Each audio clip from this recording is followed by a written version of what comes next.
ठिकै ठोक्यो गाइस के गर्ने म चाहिँ रुक्नै छु रुखबाट अब भुइँ झर्नुपर्ने भयो हात काटिसक्यो के गर्नु गाइस गाह्रो छ खोप्यो उसले यस्तो यस्तो यस्तो सो फाइनली मुला पनि भेटिसकेको छु मुला चाहिँ कसैले लगेको छैन रहेछ र मैले चाहिँ आफूले राखेको मुला चाहिँ भेटाएको छु म चाहिँ यसरी लग्ने प्रयास गरेछु है गाइस यहाँ चाहिँ दुईटै मुला एकदम रेडी पोजिसनमा छन् चाहिँ लगेर जानु पऱ्यो अहिले एउटा लग्छु अनि पछि आएर अर्को लग्छु सो त्यतिखेरसम्मलाई हजुरहरूले मुला लिएर पनि घरमा पुगिसकेको छु यहाँ खडकमा पुगिसकेको छु अब मुला चाहिँ राख्नुपर्छ अनि त्योभन्दा पछि के हुन्छ सेउला या घाँस के हुन्छ त्यो लिएर जानुपर्ने सेउला लिएर हिँड्दैछु बाटोमा एकदम सो आजको भिडियो चाहिँ यति नै हेलो गाइज ल सबैजनालाई शुभ बिहानी आज चाहिँ म बिहान यहाँ चाहिँ म लेकतिर छु लेकतिरको भ्यू चाहिँ यस्तो छ बिहानको एकदम बिहानको लेकतिरको भ्यू यस्तो छ र सो म चाहिँ बिहान उठेर टक्क फ्रेस भएर सो सानो एउटा भ्लग बनाउन गइरहेको छु मेरो यस डिजाइन भ्लगमा सबैजनालाई स्वागत छ र मेरो चाहिँ यो बस्ने खरक भनौँ हामी चाहिँ खरक भन्छौँ घर बस्ने घर सानो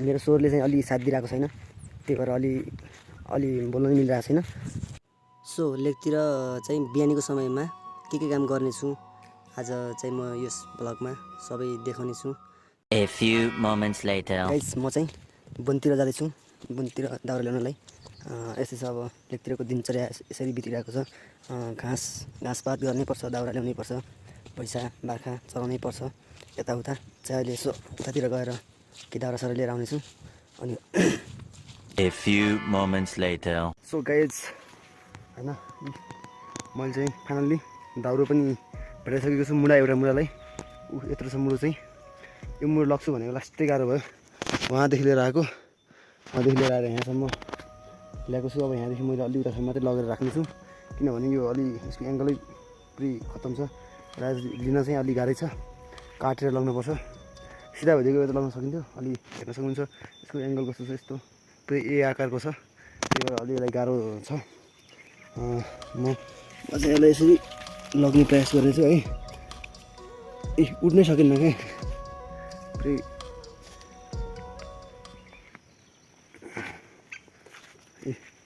पुरै लगाइ यस्तो हुन्छ क्या पुरै ठोकिन्छ क्या यताउता सक्दै सक्ने हिँड्नै मिल्दैन क्या पुरै गाह्रो छ गाइज यस्तो मुलालाई लगेर जान्छ फेरि एउटा हातले सकिन्न त्यही भएर भिडियो बन्द गर्नै पर्ने अवस्था छ सो फाइनल्ली मैले चाहिँ यो मुलालाई यहाँसम्म ल्याइसकेको छु र अब आजलाई यो मुलो चाहिँ यहीँ बस्छ किनभने मैले यो मुलो चाहिँ यताउता ठोकिरहेको छ सकिन्छ तर अलिक मलाई ढिला भइसकेको छ म अब अर्को मुलो लगेर जान्छु अर्को मुलो पनि ल्याउनु छ त्यही भएर आजलाई यो मुलो यहीँ बस्छ यो मुलो चाहिँ यतै बस्छ म चाहिँ अर्को मुलो ल्याउनेतिर लाग्दैछु र म चाहिँ उता अर्को मुलो छ त्यो मुलो लिएर नै आउँछु र मुलाहरू जम्मा गरेर आगो बाल्नु पर्छ गाइज त्यही भएर राति चाहिँ बाघको डर हुन्छ त्यही भएर मैले चाहिँ त्यहाँ खरक हाम्रो बस्ने घरभन्दा अलि बाहिर पनि आगो बाल्नु पर्ने हुन्छ त्यही भएर मैले मुला जम्मा गर्नुपर्ने छ यदि आगो बाल्यो भने आगोको सेन्टले गर्दा त्यो आगोले गर्दा त्यहाँ बाघहरू त्यसो आउँदैन अरे भनेको पनि सुनेको थिएँ त्यही भएर म चाहिँ आगो बाल्ने मुलाहरू जम्मा गरिरहेको छु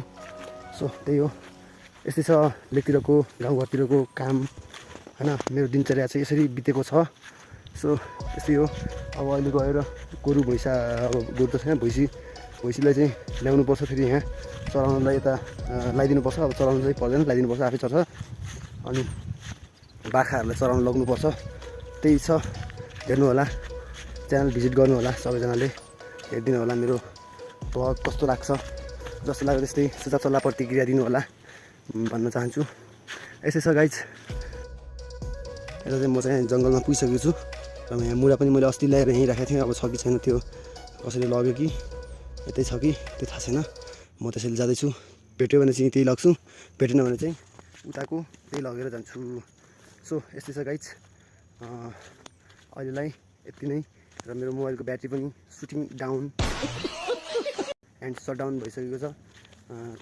2-3% बाँकी होला त्यही भएर सो फाइनली मुला पनि भेटिसकेको छु मुला चाहिँ कसैले लगेको छैन रहेछ र मैले चाहिँ आफूले राखेको मुला चाहिँ भेटाएको छु र अब यो लगेर जान्छु उताको मुला चाहिँ उतै हुन्छ सो मैले चाहिँ यो मुलालाई लगेर जान्छु आज अहिले चाहिँ मैले यो मुडो लगेर जाँदैछु र बेलुका हुन्छ या पछि हुन्छ त्यो मुडो लगेर पनि जान्छु र भिडियोलाई चाहिँ अन्तिमसम्म हेरेर बस्नु होला। यस मेरो चाहिँ यो डेली भ्लग हप्तामा 2-3वटा आउँछ होला, सायद 3वटा नभए पनि 2टा चाहिँ आउँछ, किनभने मेरो मोबाइलले साथ दिँदैन। मोबाइलको ब्याट्री अब एकदम चिसो हुन्छ, देखतिर पुरै चिसोले गर्दा पनि र यहाँ चार्ज लाउने ठाउँ पनि हुन्न, त्यही भएर पनि एकदम ब्याट्री कम्ती छ। त्यही भएर चाहिँ मैले भिडियो बनाउन, भिडियो अपलोड गर्न खासै गाह्रो भइरहेको हुन्छ। यहाँ खासै नेटले नि काम गर्दैन, अनि नेटको लागि पनि अलिक टाढा जानुपर्ने हुन्छ। अनि यहाँ चाहिँ फेरि चार्ज भयो, डाटा वाइफाई चाहिँ छैन, डाटाबाट हो। यहाँ त वाइफाई भन्दा नि बिजुली पनि छैन, बिजुली नभएको ठाउँ हो। यहाँ चाहिँ माथि चाहिँ गाउँतिर चाहिँ छ बिजुली, गाउँतिर चाहिँ बिजुली छ, त्यही भएर त्यहाँ चार्ज लगाउन मिल्छ। तर यहाँ चाहिँ बिजुली छैन, यहाँ चाहिँ चार्ज लगाउन मिल्दैन। अब लगाएर सोलरबाट हो, सोलर पनि खासै छैन। सो फाइनली गाइज यहाँ चाहिँ दुईटै मुढा एकदम रेडी पोजिसनमा छन्। यिनीहरूलाई अब चाहिँ यो डाँडाभन्दा यो डाँडाभन्दा उतापट्टि लग्नु छ। सो त्यही भएर यहाँ चाहिँ मुढाहरू पनि रेडी पोजिसनमा छ र म पनि रेडी छु यिनीहरूलाई लग्नलाई। सो यस्तै हो, अब जो मुढाहरू चाहिँ लग्नु पऱ्यो होइन, मुढाहरू चाहिँ लगेर जानु पऱ्यो। अहिले एउटा लग्छु अनि पछि आएर अर्को लग्छु। सो त्यतिखेरसम्मलाई हजुरहरूले हेरेर साथ दिनु होला भन्न चाहन्छु। A few moments later. Guys म चाहिँ मुढो लिएर पनि घरमा पुगिसकेको छु, यहाँ खरकमा पुगिसकेको छु। अब यो मुढोलाई चाहिँ यतै राख्नुपर्छ। सो मुढा लिएर पनि पुगिसकेको छु म, अब सेउला लिन जान्छु म। यो सो म चाहिँ अब खरक यस ठाउँमा खर्क पुगेर अनि भैँसीहरूलाई चाहिँ अब बोल्नु पऱ्यो चढाउनलाई। चल ओइ लाली, यहाँ हाम्रो चाहिँ 3टा भैँसी यहाँ छ अनि एउटा सानो उता छ, त्यो सानोलाई चाहिँ यहीँ घरमै राखिन्छ अनि यिनीहरूलाई चाहिँ वनमा पठाइन्छ। यो अब अहिले चाहिँ अब भैँसीहरू लगाउँछु अनि त्योभन्दा पछि के हुन्छ सेउला या घाँस के हुन्छ त्यो ल्याउन जानुपर्ने छ। मैले यिनीहरूलाई चाहिँ उता लगाएर सेउला घाँस लिएर आउनुपर्छ, अब डोको लगेर जानुपर्छ मैले। सो त्यही हो। सो फाइनल्ली म चाहिँ जङ्गलमा पुगिसकेको छु र सेउलाको रुख पनि मैले भेटाइसकेको छु। अब म त्यो रुखको सेउला काट्छु। अहिले चाहिँ यस्तो शीतल ठाउँमा टक्क सुतिरहेको छु म, थाक लाग्यो, त्यही भएर यो रुखको सेउला काटेर लग्छु मैले, त्यो पनि देखाउने छु, हेर्दै गर्नु होला। A few moments later. सेउला काट्दा काट्दै हातै यस्तो भयो, हातै काटेको गाइज, पुरै ब्लड आइरह पुरै यस्तो छ कि हात पुरै काटेको, यहाँ ठोक्यो गाइज, के गर्ने। म चाहिँ यहाँ रुखमै छु, रुखबाट अब भुइँ झर्नुपर्ने भयो, हात काटिसक्यो, के गर्नु गाइज, गाह्रो छ।